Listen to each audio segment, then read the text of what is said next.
Ayyee salaamu alaikum warahmatullahi wabarakatuh. Ilmaan Oromoo ashamaa harka fuunee akkam jirtu fayyaa keessanii bakka jiraattanii. Waa'ee obboleessa keenya artistee Taajuu Shurrubbee obboleettii keenya haadha manaa isaa hajjeesse kanarratti yaadni baay'een ka'aa ture. Waan baay'ee dubbatamaa ture. Yaada baay'eetu ka'aa ture. Akkasuma ergaa fi akka amantii Islaamaatti akkamitti ilaalama? Ammoo waan kanarraa maal hubanna? Maal gochuu qabna? Ka jedhamee dubbatamaa tures.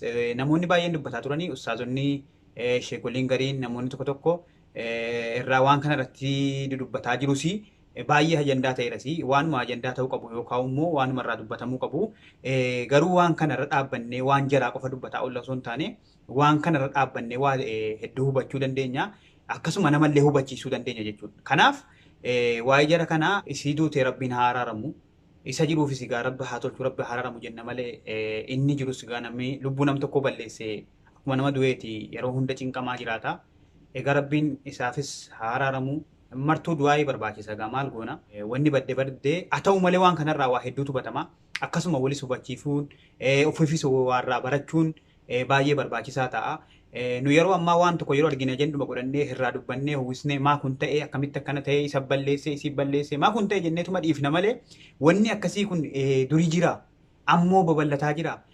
Ammoo kan mul'ate argine kana agarre malee kan dhokatee immoo godhamaa jiru kun ni jira jennee baay'ee itti yaadnee irraas dubbachuus ta'u walitti simuu ta'u irraa waa hubachuu ta'u baay'ee hin fudhannu jechuudha. Kanaaf ani akka kiyyatti waan kanarraa waa guddaa waadanuu nu badhee waadanuutu irraa naaf gale jechuudha. Namoota baay'eefis akka galu abdii qabaa. Egaa hin jira namni gariin ka'uma akkasumatti maa kun ta'ee maa akkana ta'ee isa takkas ta'ee si kana godhe jedhaa oolu qofatu jira. Ta'ee kalas wanni ta'ee kuni badii guddaadha dogongora guddaadha. Waan kana isattis isittis murteessuu dhiifne warri danda'u warri itti dhiyaatu waan kana waan isiidhaa godhamuu qabus akka godhamuu qabu irratti hojjechuu irratti mari'achuu qaban jechuudha. Nummootu miidiyuma irratti waamuma jalaa kana olii gadhuufne dhiibna osoo hin taane waarraa hubanna waan hubanne wal hubachiifna barumsa guddaa irraa argannaa jechuudha. Maaliif wanti kana fakkaatu baay'eetu jiraachuu danda'a garuu hin mul'atu. Namni baay'een fuula miidiyaa irratti gaafa wanni tokko irra ga'e rakkoon tokko irra ga'e wanni tokko isa mudate hin dubbatu hin dhoffata jechuudha. Kanaaf namni yoo dhoffate beekuu hin dandeenyu waan jiru waan akkasiin seenu gaafa inni dubbate qofa agarra isa dubbate kana ammootu maa kana godhe jechuu malee waan irraa hubatamuu fi waan silaa barnoota nuu ta'u irraa hin hubannu jechuudha. Egaa akkuma nama isiniin jedhee ture wanni martuu yeroo taate tokkorraa waa hedduutu hubatama. Waa hedduutu namallee barsiifamuu danda'ama. Wannummaan taatee dhumti kun lafa kanarratti taatu wanni martii waan rabbiin fidee silaa wanni martuu rabbumatti taasisa namni sababumaaf godha isa balleessus isa tolchus namni sababaaf malee ka godhu rabbuma wanni dachii kanarratti taatu wanni namni uumu wanni namni sababa ta'ee maa diraamaa tokko hin ta'in maa waan kolfaan ta'in ergaa mataa isaa ergaa waan dabarsuu qaba waan irraa hubatamu qaba jechuudha. Inni kun ammootu waan qoosaati miti waan lubbuuti waan ammoo darbee mul'ataa jiru arguu baanna malee kunillee namni kun Taajuun kun nama hawaasillee isa beeku innillee nama hawaasa isaa beeku nama hawaasaan illee wal quba qabu nama gammachuu isaas gadda isaas hawaasaan gaawwatu nama hawaasillee jala deemee ordofee waan inni irra jiruuf waan isa mudate hunda beekuu danda'udha jechuudha. Kanaaf waan jara kanaa sirriitti hubanne jarrillee nu hubachiisan malee kan namoota biroo dhoksaadhaan wanti akkasii raawwatame kan nuti osoo hin dhagahin hafne jiraachuu malaa jechuudha. Maaliif an waa malee kan hin kaafne waan kaaseef qaba kana xumura irratti itti isinii deebi'a. Amma taateen jara kanaa kun wanti ta'e kun waan baay'ee nama gaddisiisu. Isa kanaaf namni waan kana rifateetuma yookaan boo'uu qofa boo'eedhuma bira darbuu yookaan yommuutu isiitu balleessa jedhee isiitti murteessu yookaan usa balleessa jedhee isatti murteessee bira darbuu qofti sirrii miti hubachuu qaba. Jara kanatti murteessuun duratti waan kanarraa hubatamuu qaba namni danda'e itti dhiyaatee waan jaraa qulqulleessuu qaba. Namoonni birooti immootu waan biraa yoo godhanuuf dhaban rabbumaan kadhatanii fi isa du'eefis isa jiruufis rabbi akka tolu haa godhu isiitus rabbi rahmata haa godhu jedhanii bira darbanii kan ofii jabeeffachuun namaafis waa dhaamuun baay'ee barbaachisaadha. Yeroo ammaa waan taatu kana hunda akkuma nama moobaayilii oloofee yeroo miidiyaa takkarra deemu waan takka ilaalee ol dabarsuutti ol dabarsaa jirra malee waan taatu kana mara wanti kun wayi nu qunnama wanti kun yaasiin dura ta'ee jira fuuldura kanatti immoo ta'uuf deema ani kun immoo nama tidaariif deemaa jiru nama bultii tokko ijaaruuf deemaa jiru, nama intala tokko fuudhuu deemaa jiru yookaan immoo nama jaarsa takkatti heerumuu deemaa jiru jettee namni agasitti yaadee yeroo ammaa kana irraa waa hubatu hin jiru. Isa kanaaf waan kanarraa waan guddaa hubannatiin jechuu barbaadeetanii wanti kun jalqabuma waan takka hawwisuun waan takka jaalala nama takkaaf qaban yookaan jaalala mana keessa jiru baay'isanii fuula miidiyaa irra deddeemuun olii gadi yeroo hunda agarsiisuun kun dudduubni si keerii hin qabu. Gammachuu ofii ibsachuun akkuma jirutti ta'e gammaduun akkuma jirutti ta'e gammachuun irra caalaan silaa manuma ofiitti warra ofii wajjiniin osoo taate baay'ee gaarii taati. Nuti ammoo yeroo ammaa kana yeroo nuti keessa jiru kanatti waan tokko gaafa fuudhes gaafa gammachuutis gaafa maraa miidiyuma irratti gaafa gaddaatis miidiyuma irratti ta'uu qabu. Warraaf jaartii jettuun waan qaldii miti. Gammachuun jara kanuma jala lamman gidduu kan mana keessaa ta'uu qaba. Warroonni baay'een fuula miidiyaa kanarratti gammachuu jaraa ibsatan yookaan namni miidiyaa irratti argee ay jara kana namatti tola bultiin jaraa akkasi kan siin bareeda kan isaaf bareeda akkas jedhanii namni yaada irratti kaasee akka jaraa hawwa jechuudha. Yeroo baay'ee wanni akkasii kun dudduubni isaa rakkoon dhabu yookaan mootu jarri sun fuula miidiyaa irratti qofa nama gammachiisaa jiru malee namatu jara hawwaa jira malee jarri haalli jarri keessa jiran haala hamaa haala jibbisiisaa haala jaratti hin tolleedha jechuudha. Isa kanaaf waan kanallee fuula miidiyaa irratti deddeemsisuun gaarii miti keessumaayyuu nama musliimaatiif jechuudha. Inni dabalataa inni guddaan inni hubachuu qaban ijoolleen shamarranii waa'ee uffannaa jaraa kana. Ijoolleen shamarranii ijoolleen islaamaa shamarran islaamaa uffannaa jaraa tolfachuu qaban. Har'a wanni mucaan kun har'a yeroo sagalee isii dhaga'u wallahi hedduu gadda akka gaafa isiin duutuu caalatti yeroo sagalee isiin duraan haasawaa turte namatti mataa turte dhaga'u hedduu tokko na gaddisa. Waan biraa bira kuteeti na shakkii fi waan kan hunda feesbuuka kiyya tarakkabsiisee fi silkii kiyya tarakkabsiisee waan hunda kiyya tarakkabsiisee san duraan na shakkee galgala bakka narra futte na hude sababa sanitti biraa deemee argachifate. Mucaan nama hammeenya namatti yaaduun fakkaattu yoo haasoftu miskiina yoo miidhamtillee akka ofii miidhamtu barbaaddi malee isa miidhuun barbaaddu jechuudha. Dubartoonni baay'een ni jiran shamarran dhiira yeroo baay'ee dhiira miidhan malee baay'een miidhaman. Kana jechuun mala nu caaluu danda'u dhiira tokko miidhuu hin danda'u ajjeesuu ni danda'u waan fedhan godhanii harkaa bahuu hin danda'u jechuudha. Kasilaa dhiira galaafatu yookaan dhiira miidhu shamarran jechuudha. Garuu isiin kun akka shamarran biroo hammeenya tokko waan isaaf qabdu hin fakkaattu.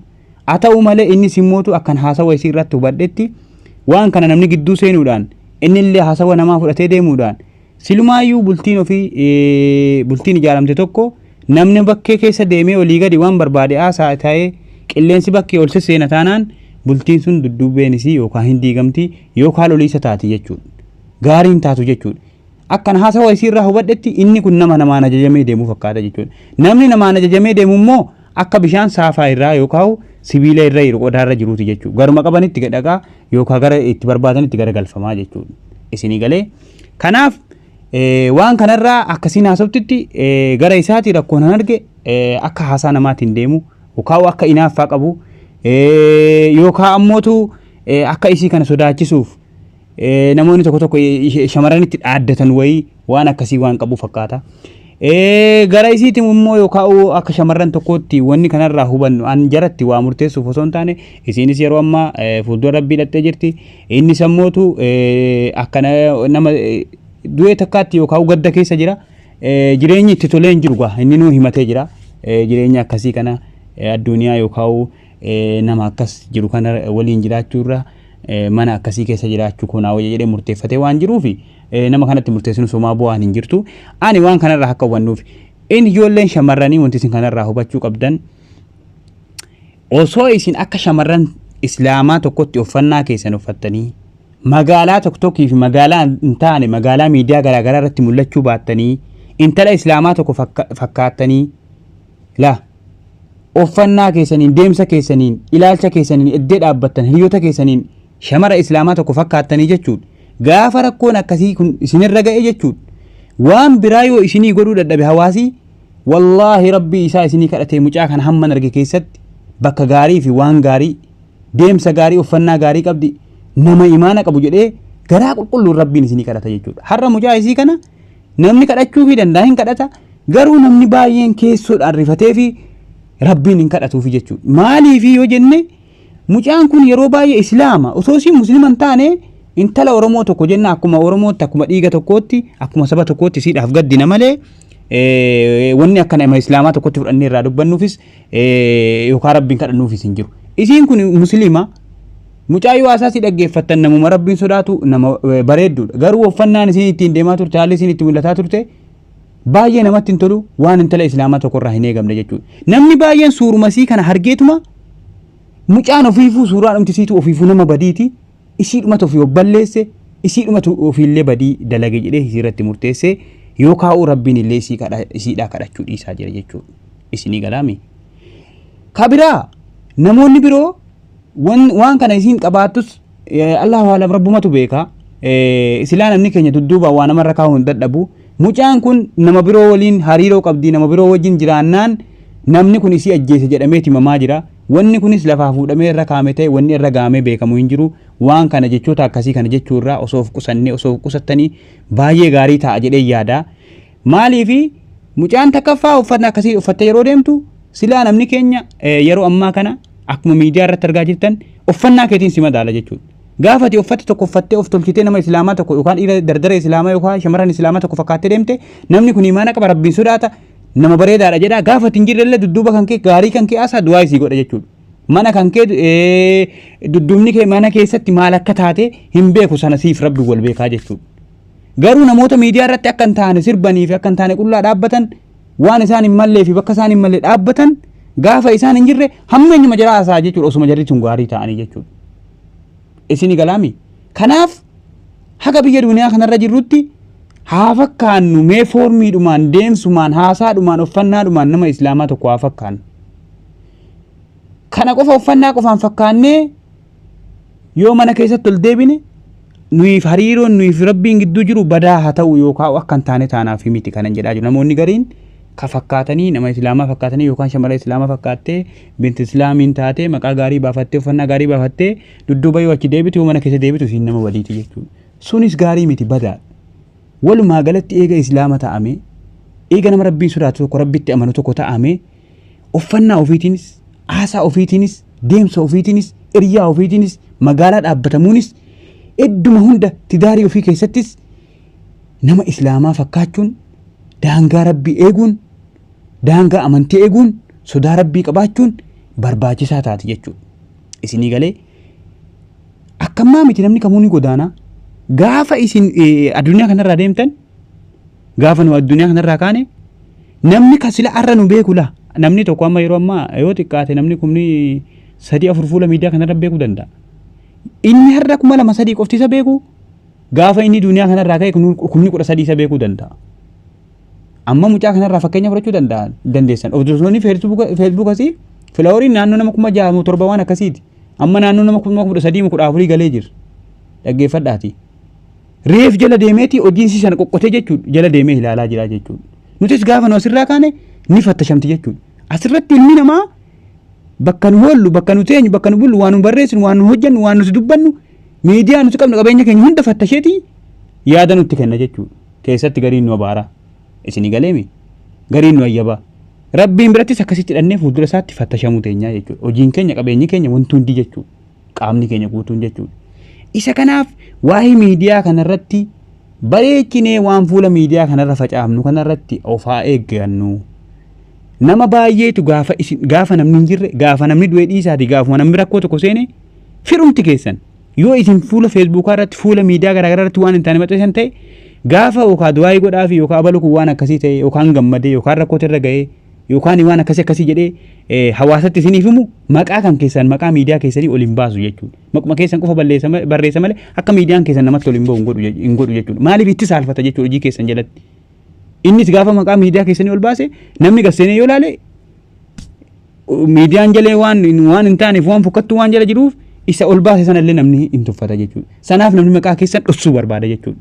Isinii galee gaafa namni asirraa ka'e illee akkuma kana jechuudha. Waan gaarii yoo achirraa qabaatan ammootu isa firaa miti inni orminuu abalu kun nama akkasiiti kun hojii akkasii hojjetaa ture miidiyaan isaa kana fuulli feesbuuk isaa yookaan fuulli peejiin isaa fuulli miidiyaalee bakki inni itti argamu kunoo kana fakkaatti magaalaan isaa kana jedheeti akkasitti hawaasatti ol sinii baasa jechuudha. Kanaaf har'a mucaa kana ani gara tokko tokkiitiin baay'ee waliin beeku aga feesbuuk asii argee ilaaletti osoo danda'amee waan sana jalaa kakaasanii baay'ee gaarii ta'a jedhee yaada. Suuraalee silaa ta'uu hin qabne maxxanfamuu hin qabne waan silaa jaarsaan jaartii qofti waan mana keessatti silaa ka'uu qabdu yoo kaatellee silaa iyyuu suuraa ka'uun jaalatamaa miti. Waan jaarsaa jaartii qofti ilaaluu qaban waan jarri waliin ilaaluu qaban hawaasa agarsiiftee fuula hawaasaa dura jira jechuudha. Isin galee namoota baay'eetu waan akkasiiti waan kanarraallee shamarran keenya of eeggachuu qabdan jechuudha.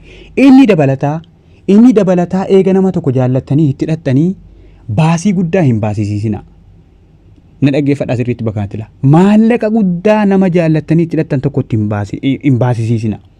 Maaliif yoo jettan yoo fedha isaatiin illee isin jaallatee waan isa barbaadu meeshaalee garaagaraa guuttachuuf jecha maallaqa isin hin baaseen alatti wantoota inni hin feene yookaan baasii gurguddaa wantoota tokko kana biti kana godhe waan akkasii barbaanne waan akkasii jechuudhaan waan guddaa hin baasisiisina. Namni yeroo ammaa akkuma argaa jirtan akkuma beektan maallaqa kanarratti namni lubbuu ofiillee qusatu lubbuu namaallee namaan qusatu jechuudha. Kanan kaaseef mucaa kana addeechaa mucaa kanaa keessatti wanni mucaa kana kakaasee akka isii ajjeesu godhee lubbuu isii balleessu godhee ofiillee jireenya ofii balleessu isa taasise tokko maallaqa jechuudha. Maaliif biyyoota guddatan kana keessatti nama waamuun maallaqa guddaa fixameeti maallaqa silaa biyya keessatti yookaan nama tokko hojii banuu danda'u yookaan ofiillee ittiin galee socho'uu danda'uun nama tokko gara biyya tokko waama jechuudha. Biyyoota Arabaa keessattuu biyya keenya keessaa ba'anii biyyoota Arabaa seenuufuu waraqaa tokkoon akkam baasee hagam akka barbaadu ni beektanii piroosesii yeroo dheeraa akkam akka gaafatu akkamitti cinqamu akka barbaadu akkam biizii akka nama godhu madaalaa isin umti xiinxalaa jechuudha. Ammoo biyyoota akkasii kana keessatti nama waamuun akkam akka ulfaatu beekuu dandeessan. Asirratti namoota baay'eetu itti cinqamee jaartii kiyya jedhee itti laffa'ee waan godhamuu qabu godhee maallaqa guddaa itti baasee dhaqee achiin gaawwata jechuudha. Isiin gaafa dhatte achi geesse biyya dimokiraasiiti maallattii qabda maarreedha jettee olu taalti jechuudha. Namni kun yoo sila nama sabirii qabu hin taane yoo nama sila wanti hin godhu hin jiru sila shawwadame sila waan kana dogongoree jira osoo isiin hubatin osoo wal hubatin isii fidadhe ana tom nyaate wanta godhu jiru jiree osoo gubatuu keessa isaatti gubatee ciniinnatee ta'a jechuudha. Garii namoota ka ofsa dhabe akkasitti lubbuu isii balleessa yookaan lubbuu ofii balleessaa jechuudha. Isin galee yoo lubbuu isaa balleessellee maqaa maallaqa isaatiin innis lubbuu isaa irraa gaafatamu malee isinis sababa taatanii isa ajjeesiftan waan ta'eef isintu dhukkuba itti ta'ee akka lubbuu isaa balleessuuf sababa ta'e waan ta'eef isinillee gaafatamta jechuudha. Shamarran waan kanarratti sirriitti dhaggeeffadhaa jechuudha. Kanaaf nama tokko maallaqa guddaa hin baasisiisina. Eega baaftanii immoo osoma namni sun isin hin taane osoma namni sun eega dhattanii isinitti jijjiirame osoma waa'ee nama sanaa eegantanaa isinii galee haga maallaqa isaa sana deebiftanii miidhama isaa sana deebiftanii bakka inni isinitti cabee isinitti cinqame sana dhiibdanii fayyiftanutti waa'ee isarraa adda ba'uu fi ilaalcha biraa isaaf hin qabaatina. Isinitti ammaatanii dadhabdan taanaan ifaan ifatti yoo dandeessan ofirraa kaffala yoo dadhabdan namatti himadhaa fira keessanitti himadhaati waan akkasiiti walii galuu hin dandeenye wal miidhaa jirre malee wajjin jiraachuu hin dandeenyu waan isaan hin deebisaa yookaan irraa deebisaa jedhii fira kan keessatti himadhu. Hatuu afaan gaarii dubbata atiyyuu isa miidhuun barbaadu taanaan atuu nama haqa namaa eeggatu taatee jennaan atuu nama sii deebisa waan kan kee sii deebisa jettu taanaan atuu nama jaarsi kan kee kun waa baasii guddaa si baasee achi si fide ta'uu beekta taanaan jaarsuma keetiin jalqabumaayyuu waliin dhabdu osuma wal dhabdee hin himmootu daangaa darbee sitti jijjiiramee waan ati hin feene dalagee akka ati hin feene ta'ee wajjin jiraachuun hin danda'amne haqa kan kee sii deebisa jettee karaa bareedaa fi karaa naamusa qabuun itti haasoftee laaffifattee nama sanaan karaa nageenya ta'een osoo jireenya isaan balleessin osoo ofiifillee jireenya kee balleessin osoo wanti takka hin badin osoo addunyaa miti maatiin keessan isin dhagahin bifa nagaatiin nama sanarraa adda baatanii isinillee bakka hiree fi bakka rabbi isin jiraachise deemtanii jiraattanii hinnillee akkasitti jiraachuu danda'a jechuudha. Wantan kana kaasaa jiruuf viidiyoon kun dheerataa jira. Silaa waa baay'eetu jira. Namoota baay'ee wanti akkasii mudatee jira. Akkuma duraan isin hin jedhe namni gariin hawaasaan waliin beeku hawaasillee san beeku rakkoo isaallee hawaasatti himachuun barbaadu. Gaafa rakkoon akkasii akka keessee dubara tokko biyya guddatan Awurooppaa yookaan Ameerikaatti waame gaafa isin dhattee widi jettee harkaa utaalte gubateetuma yookaan fira isaa qofatu wajjin gubata yookaan innummaan boo'ee gubatee rabbitti matee dhiisa jechuudha. Isiin ammoo nama rabbiin hin sodaanne yoo taate ol utaalte qaata haasaan si jijjiirame qaata uffannaan si jijjiirame qaata yaanni si jijjiirame inni sun kasaare isiin abbaa feete wajjin ol utaalte jechuudha. Dimokiraasiidha biyya mirga jedhanii akka barbaadan taatu argatte yoo jechuudha. Isa kanaaf waan kanarratti deddeebinee wal hubachiisuu qabna. Isa kanaaf maallaqa guddaa isa baasisiisuu hin qabdan. Yoo baasisiiftanillee waan baasisiiftan sana beekuun dirqama. Yoo isin waliin jiraate yoo isin gammadee wajjin jiraattan yoo miliyoona meeqa isinitti baase hin gubatu hin dubbatullee. Garuu gaafa wal dhabbeen uumamte mootu miliyoona miti birrii takka shilingii takka isinitti herregatee waan isin baase sanaaf gubatee isii dubbata fudhachuullee barbaada jechuudha. Isinii galaami waan kana qusachuu qabdan. Dhiirris immoo jaartii kiyyaa dhufnee wajjin jiraanna biyya bareedduudha biyya zeegaa keenya jijjiirannee umurii jiraachuu dandeenyu keessatti horuu dandeenyu jettanii waan qabdan jaartii keessanii dhangalaaftanii waan sila haala lallaafaan suuta jedhamee godhamuu qabu yeroo gabaabaattan fixa jettanii maallaqa guddaa dhangalaaftanii isii fiddanii achiin hin gahina. Fiddanus immoo suuta sossobadhaa wajjin hin jiraadhaa yoo isiniif hin taane illee maallaqa keessan hojjechiisaa irraa fudhadhaa sanboota gargar ba'a. Jiruu keetis hin balleessin jiruu nam tokkootis hin balleessin. Dhaggeeffadhuuti. Gaafuma biyya irraa kaaftu namni kun akkam akka taate yaadni isii akkam akka ta'e dhufaatiin isii kun jaalaluma biyya namaatiif qabdu moo jaalala siif qabdu dhufaa jirti. Adeemsi isii kun immoo akkami karoora si wajjin jiraachuu qabdi moo karoora akkamiiti isa jedhu hubachuu qabda. Yoollee eega hubatte isii yaada jijjiirtee dhufte achi geessee jijjiiramtu taate ati jajjabaattee mala fayyadamtee waan itti baafte irraa deeffattee eegasii karaa nagaatiin adda ba'u jechuudha. Kabiraa namoota biroo waan keessan gidduu seensisuu hin qabdan. Jaarsaaf jaartii gidduu namni seenuu hin qabu. Jaarsaaf jaartii miti namuma hariiroo walitti qabu tokko dhiiraaf shamara yoo ta'u dhiiraaf dhiira ta'u shamaraaf shamara ta'u gidduu namni seenuu hin qabu jechuudha. Yoo namni biroo isin dhufee isin waliin mari'achuuf isin waliin waa'ee jireenya keessanii haasa'uu barbaade inni dhuunfaatti qophaana dhufu isa qophaatti keessummeessa. Inni qophaa isin kun jaartiin keessan qophaa namni birootis qophaadha jechuudha. Yoo akkam isin yaade yoo akkam isin jaallate jaarsaa fi jaartii gidduu namni biroo seenee waa'ee jaarsaa fi jaartii namni 3-4 dubbachuu hin qabu jechuudha. Jaarsummaadhuma maaliif namni nama dubbatama? Yoo ofii wal dubbatan maal rakkoo qabu? Yoo yeroo aara waliif of maal rakkoo qabu? Gaafa inni aaree dubbatu yoo isin callifte maal rakkoo qabu? Gaafa isin aartee dubbattu inni yoo callise maal rakkoo qaba? Eega wal lolanii jarii lachuu miira keessa seenanii booda yoo deebi'anii bar waan akkasii si balleesse bakka kanatti natu balleesse yoo jedhee dhiifama gaafate maal rakkoo qaba? Isin illee bakka balleete amantee bakka inni balleesse illee timtee wajjin jiraatte maal rakkoo qaba? Namumayyuu maaliif barbaachisa? Isumaayyuu namoonni biyyoota gurguddatan jirtan namni beekaadha jedhee isin fudhata. Nama barate jedhee isin fudhata. Isin silaa namaaf fakkeenya ta'uu danda'u malee nama waan hin taane dalaguu fi nama rakkoon hin taane irra ga'uu qabu miti jechuudha. Isinii galee isa kanaaf waan tartirraa waa hedduu hubachuu qabna, walis hubachiisuu qabna. Jaartii keessan seeraan qabadhaa. Jaartii keessan kabajaa itti godhaa. Jalqabuma namni tokko gaafa walitti dhufu ilaan isa kana jaalladhaa waan kana hin jaallatta. Ilaan amalli kiyya akkana amalli kan kee akkana. Amalli kootiif kee kun wal fakkaata na dandeessa wal dandeenya anoos danda'a jedhanii waan jiru wal hubachiisuun baay'ee barbaachisaadha. Namni amma akka durii miti. Dur namni abbumaaf haadhatu wal beekee wal fuusisa malee ijoollee waliin beektu wal arguu hin dandeessu. Akka tasaa ta'e karaa irratti daandii irra waliin dhufte biyyatti yeroo abbootii keenyaa yeroo obbolootawwan keenya gaafa dur biyya jiru waliin hin haasa'amu jechuudha. Osoo waliin beekin gaafa harreef waliin dhufaniyyuu akka guyyaa 3-4 walitti haasa'u sodaatan jechuudha jaarsaaf jaartii. Amma yeroo ammaa waggaa takka waggaa lama baatiiwwan hedduu bilbilaa waliin haasa'amee qaama wal argamee sanboota wal fuudhamaa jira jechuudha. Yeroo kana keessatti yeroo teknooloojiin gurguddatee yeroo namni akka barbaadetti wal qunnamuu danda'u kana keessa osoo haala waliin hubatiin osoo dhugaa jettu walitti himin akkamitti namni tokko walitti dhufa? Eega walitti dhufee immoo maaliif waliin dandeenye? Maaliif waliin hubachiifte? Waan guddaa ta'u bahee walitti dhufame. Wanni biraa yoo hafe maqaan walii bahee ati fuute ati heerumte jedhamee jira. Maaf kana yaalamee hin sabbaramne. Isa kanaafu yeroo hammaa wanni nama diigaa jiru tokko inni guddaan moobaayiliidha dabalata miidiyaalee garaagaraati jechuudha. Isa kanaaf waan kana immoo jaarsi isintu jaartii keessanitti adaba godhata. Isin nama islaamaa yoo taatan akka islaamaatti akka shamarran islaamaa irraa maal ta'e qaba? Jara keenya akka amantii islaamaatti yoo deemne gufuun tokko nu hin dha'u. Nutullee gufuudhumatti hin dhannu waliifillee gufuu walitti hin taanu jechuudha. Lubbuu keenyas hin balleessinu lubbuu namaatis hin balleessinu. Wanni fedhee uumamte bakkuma lubbuutu hin dhannu jechuudha. Nuti amantii irraa faallaa ta'e maqaa amantii mataa amantii kanan jaaladha amantii kanan hordofa jechaa waan biraa dalanneeti jechuudha. Amantii islaamaa dhiisii amantii bareedaa waan hundatu mee lafa kaa'ee jiru dhiisiiti. Akkuma Oromootti Oromummaa kanaa yoo deemte jechuudha. Hagas hin miidhamtu agas rakkoo keessan seentu jechuudha. Waa hedduu qaba.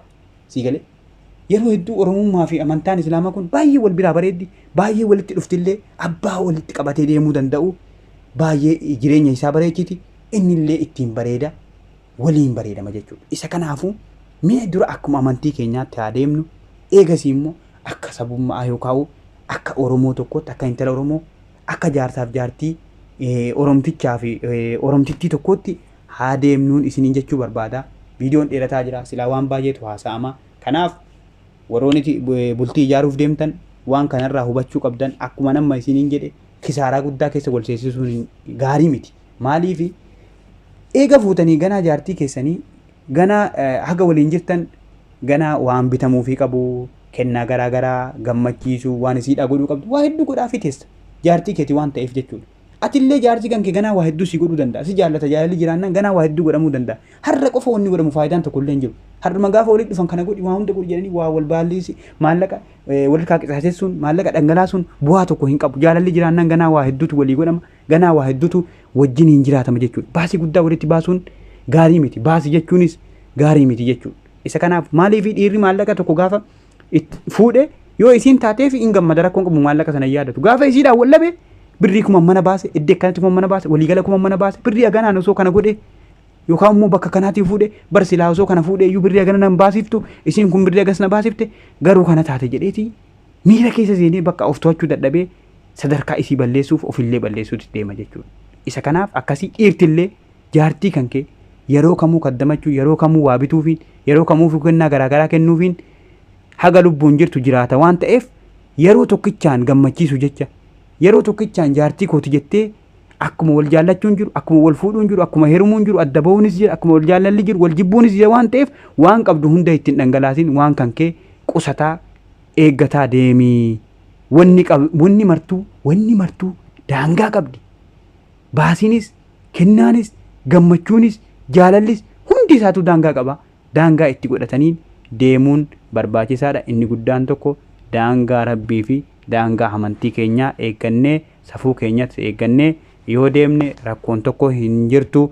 Aan waan kana wanneen irraa dubbadheef wanti kun kataajuu inni silaa hawaasa kana wal quba qabaaf hawaasa kana dhuffachuu hin barbaanneef dubbate wanni jalaa kun hawaasa namnuu keessa jira osuma jarii dhossaniitu nama birootu gabbaasuu danda'a. Inni kun argame kabiraa kan hin argamne baay'eetu jira. Namoota baay'eetu biyyoota gurguddatan kana keessatti jaartii ofii waammatanii gaafa dhuftee achi geesse wadi jettee harkaa baatee maallaqa guddaa baay'isiifte sadarkaa namoota tokko dubara tokko amananii wajjin jiraachuu jibbanii sadarkaa namoota tokko jaartii kiyya jedhanii biyyarraa gara biyyoota tokko waammachuu jibbanii jirantu jira jechuudha. Dhuguma biyya guddaa kana keessatti amma namni yeroo ammaa jaartii ofii waamuun sodaata. Maaliif gaafa dhuftee achi keessa dimokiraasiidha jennaan akka barbaadde taati yoo barbaadde kisaaraa inni itti baase sana hunda natti hin baafne jettee yoo jette wanni godhamu tokko hin jiru jechuudha. Gaarii miti. Shamarran fuulduraatiifis wanni akkanaa kun gaarii miti. Dhiirri birootis haamileetu isa caba. Namni amma deemeetu sadarkuma wal fuudhuu jedhamu kanayyuu jibbuutti jira jechuudha. Silaayyuu booda kanaa fuutii booda kanaa eerumni booda kanaa amma fuudhee amma galche amma eerumte amma galte jechuudha. Dabalataan mootu gariina maqaadhaaf jaarsaaf jaarti jedha malee seera guutamee akka amantiin hojajutti deemamee wanni wal fuudhame yookaan eega wal fuudhame iyyuu wajjin jiraatamaa jiru tokko illee hin jiru jechuudha. Darbee malee jechuudha. Isumayyuu akka namni jibbuu fi akka namni dhiisu taasisa jechuudha. Gochoonni akkanaa wantoonni akkanaa gaafa argamu jechuudha. Isa kanaaf waan akkasii kanarraa waa hedduutu dubbafama jechuudha. Waa hedduutu adeemsa jara kanaa taatee jara kana gidduutti ta'erraa waa hedduutu batamuu danda'a. Mucayyoon garuu waan hedduu garaa nama nyaattu. Egaa warroonni ammootu gidduu jiraa jirtan gaafa duraas gidduu jirtan ammas gidduu jirtan dhaabbadha. Hammumallee maqaa isii balleessitanii isiin nama akkanaati. Isiitu kana taanaan akkas godhe jettanii yoo ka maqaa balleessaa jirtan taate irraa dhaabbadha. Namni raamata haa kadhatuufi. Namni amma yeroo amma mucaan akkam barisiisu nama badiiti waan akkasii dalagaa turte na jedhe dabalata gaafa suuraa isii argu isiin ofiifuu nama badii fakkaatti namni yoo abaaruu yoo qalbii itti cabuutti deemaayyuu jechuudha.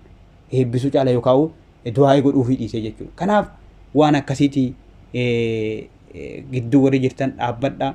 Sababa ta'aati waan gaarii tokko namaaf yaada yookaan akka wanni gaarii tokko hojjetamtu namaaf taatu sababa ta'a malee waan badaa fi akka badaa godhuudhaaf nama balleessuu jecha sababa hin ta'inaan dhaamsa kooti. Kanaaf waan kana akka laayyootti ilaallee bira darbuu hin qabnu. Fuulduratti rabbiin waa tiksu warra wal beeku warra waliif beeku warra wal ijaaru warra walii hubatu warra wal hubachiisullee rabbiin waa taasisu. Of eeggannoo haa goonuun isiniin jedha. Assalaamu alaikum warahmatullahi wabarakaatu. Yeroo gaarii qabaadha. Hedduun isin jaalladha. Hedduun isin kabaja.